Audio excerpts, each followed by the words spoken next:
great, right? They're so convenient. I mean, you can just get in and drive around until you have to find parking or pay for gas or get stuck in traffic. And also, did you know how much CO2 our national driving habit produces every year?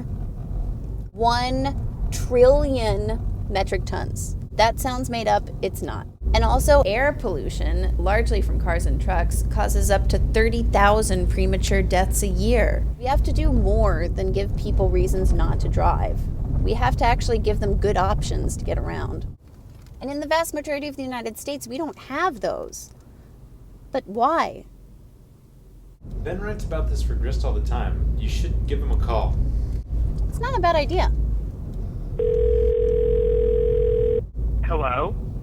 Hi, Ben, it's Eve. Who? Eve from work. Oh, hi, Eve. Ben, we need you to tell us why U.S. mass transit sucks. Okay, sure. Well, our mass transit systems are centered in cities, but in our biggest metropolitan areas, nearly 3 times as many people live in the suburbs. And suburbs are mostly zoned for sprawl. Suburbs aren't dense enough or designed for walking. Basically, the suburbs are built for cars.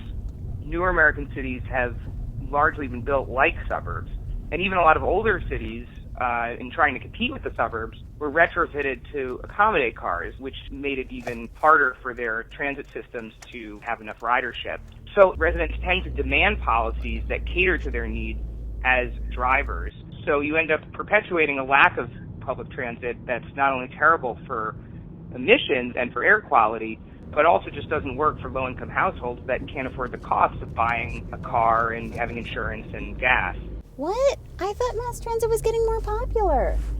Well, ridership is at its highest point since 1956, but still only 5% of the population uses public transit to commute to work. That doesn't mean there aren't cities doing a lot to make transit work. Chicago, Denver, Minneapolis, even Los Angeles, which is the most famously car-obsessed city in the country, all have new transit projects underway. I bet Heather can explain how cities improve their transit systems. You should give her a call. Sure, Ben. Thanks a lot. Yeah, I'll give her a call. Bye.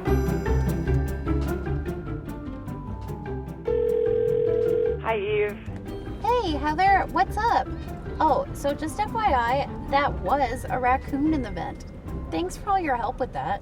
Oh, so we're trying to figure out how we can actually make our mass transit systems better. Just wanted to call and get your input on that. Wow, I'm so glad you asked. America spends a lot of money building stuff for cars, which I'm sure comes as a huge surprise. Most of our national support for mass transit comes out of something called the Highway Trust Fund. Only about 15% of the trust fund goes to mass transit. One way that we could fix this would be by raising the gas tax, and both Democrats and Republicans have tried to do this.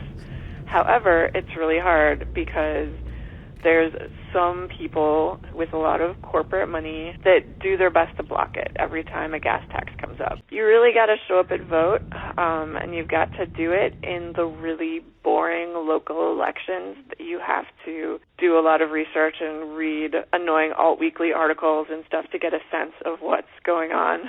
The federal money that we talked about goes to state and local governments, and so local people actually are the people who ask for it, and they decide how it gets spent.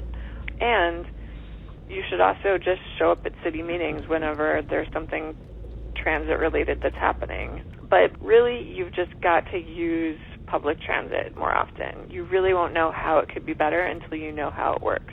Shoot. Well, I guess I better go get on a bus then. I don't think we can park here.